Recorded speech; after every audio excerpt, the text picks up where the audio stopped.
This club used to be called Soho, but now it's just So-So. I guess they didn't make it. You just weren't good enough. Hey Loud Winners, it's Loudy6 here with another video, and I had a really interesting idea because when I was in America and I came back to China, I kind of realized like some of the things you can and can't do in both respective countries. For example, when I was in America, I was driving like crazy. I was being a really aggressive driver, and sometimes I would beep at people that were pulling out of their driveways and stuff. And I realized that there's a lot of things you can and can't do in America and can't do in China, and they're both completely different. So today I'm going to talk about 5 things that you can only do or see in China versus America, where these things would not be okay. I hope you enjoy the video. Now, don't pay attention to the guys behind me. I chose a very ridiculous location to film, but it's because I'm outside of the club. Now, what I'm going to talk about right now is the prevalence of underage drinking and underage smoking. Now in China there is kind of a legal limit or a legal age for smoking and drinking, but that is never, ever followed. But you think that actually mean that you see a bunch of kids running around drunk and getting into their dad's liquor cabinets and drinking baijiu and all that kind of stuff, but actually I found it to be the opposite. Now when I lived in America, we used to sneak up to Canada across the border because the drinking age was lower than in America at the age of 21, which I find absolutely ridiculous. So what it caused was this kind of like binge drinking culture for me. So you'd go and pay someone to go buy beer or liquor outside of a liquor store or something like that, and the risk for that person is possible jail time, and we could get in big trouble too as kids. But here in China, kids can just go to a convenience store, they can go to a bar, they can go to a club, and they can drink all they want. Now, I did have a student when I first went to Inner Mongolia in the back of my classroom, my first class, I kid you not, drinking a beer at 8 a.m. and smoking a cigarette in the class.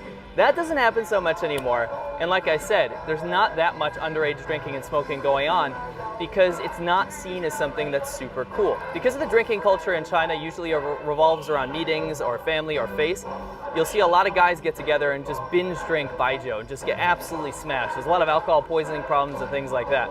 But what you don't see is kids doing the same thing because they see their dads and grandpas doing that kind of stuff. It's kind of not really cool to do so. However, with the prevalence of clubs nowadays and all these kind of bars that are springing up all over the place, I do see more and more younger people going out, but I don't see them getting plastered drunk. I see them having 1 or 2 Budweisers or Bacardi Breezers or something like this. There's an influx of kind of lesser ABV, lesser alcoholic beverages in China now that the younger people tend to drink. Now, although in some of my videos I said that people are smoking less and less, I see a resurgence of smoking nowadays, especially amongst younger girls. Now in China, if a girl smoked when I first came here in 2009, you are kind of seen as low class or a prostitute even. It's a really bad stereotype, a really bad image that you're giving off as a woman. But I see a lot of younger girls now, middle school and high school age, that are kind of smoking. I don't know if it's to rebel against their parents or the system in China or Chinese culture or traditionalism in general, but I do see that kind of picking up right now. So if you're into drinking or smoking, you're gonna love it here because it's available, it's cheap, you can smoke indoors pretty much anywhere, you can walk around drinking a beer or some booze or whatever. You might get some nasty looks from people that think you're kind of giving a bad atmosphere, a bad image to the public, but all in all, it's absolutely crazy that there's no legal limit or legal age for drinking and smoking.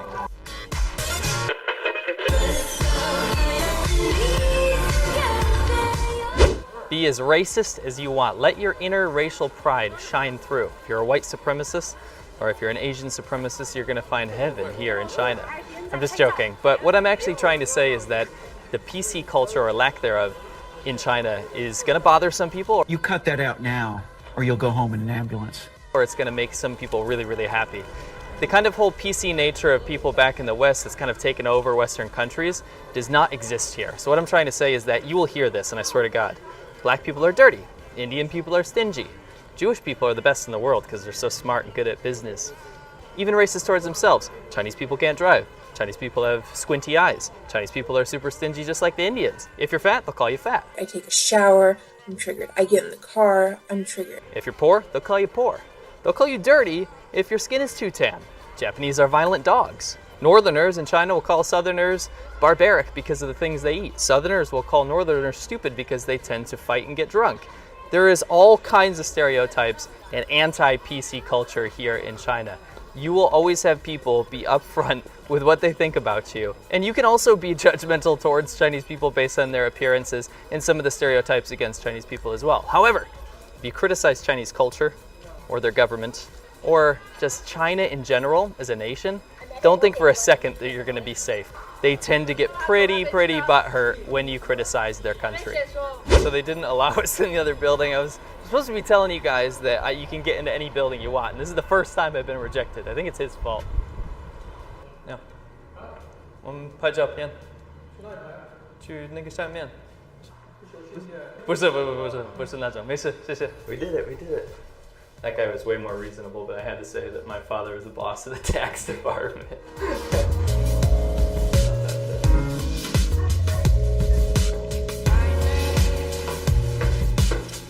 There you go. We made it to the roof, but I reckon we could get even further. I don't know if this applies to China specifically, but there's a lot of big buildings and tall buildings that I tried to get access to in Hong Kong and in America. And when I tried to get up there to get some shots, it was either locked or I got yelled at and people are like, get the hell out of here. Now, that's not true in China because actually I just chose this random building out of nowhere and me and Prazi climbed to the top and I'm actually just standing here on the top of Huizhou. It's awesome. Now in China, pretty much every time I see a building, whether it's an apartment or a business or a hotel, they have access that's unlocked to the roof. And usually this is for maintenance people, but there's actually like locks on it that are never actually used. So people go to the roof and kind of just hang out. You can see laundry being hung up. You can see people drying vegetables and meat and all this kind of stuff if it's an apartment building. And also as a tourist in any city in China, you can go up to pretty much any building, get up on the roof, and it's amazing to get really cool views of the cities because there's something really special about Chinese cities, especially nighttime views of Chinese cities because the buildings are tall, the lights are neon, and it can be an awesome place to kind of chill with your friends and just have a beer. It's really cool stuff. Now, of course, there are farmers markets and wet markets and all this kind of stuff in Western countries. But the big difference is that the affordability in China of fresh produce is mind-blowing. I'll tell you what, I started basically learning how to cook in China because when I went to the markets, it was so entertaining to find all these ingredients that I didn't really know what they were. It was so much better than going to the supermarkets where I'd get all that kind of prepackaged nonsense food because you know that the farmers grow their own food and then bring it there, sell it to you for a reasonable price. And although you might have to haggle down the price sometimes at these farmers markets, that in itself is a bit of a game too. Another thing is that the diversity of animals you can find being sold kind of rivals a zoo. So if you don't want to waste your money on a ticket to go to the zoo to go check out all the aquarium animals and all that kind of stuff, just go to the market. It's free and you'll see stuff, you know, sometimes like I've seen parrotfish and aquarium fish being sold as food, sharks, turtles, all kinds of weird species of frogs and all this kind of stuff. It's the most entertaining thing you can do here. It's unbelievable stuff. A lot of people complain about not being able to find ingredients to cook Western recipes in China, and that's just BS. Because if you go to the markets, you can pretty much find any fresh produce or any herb or spice that you really need to cook anything, whether it's Italian or French cooking, even Chinese cooking or Japanese cooking. You can pretty much find anything you need. Another really handy tactic is if you go to the supermarket and buy something, you're not going to get instructions on how to cook it. And I've challenged myself by going to the wet market and finding ingredients and I don't know what it is and ask them how to prepare it. And usually the vendors actually know how to prepare the ingredients and how to prepare the recipes. And they give you tips and tricks and help you kind of prepare the ingredients for what you're about to cook that night. It's awesome stuff. Now the next one's going to seem absolutely ridiculous because what I'm about to say is you can eat authentic Chinese food in China. Well, of course you can. But what my point is if you go abroad, the only time you're going to eat authentic Chinese food and not Americanized or Westernized Chinese food or Japanified Chinese food is if you go to a Chinatown.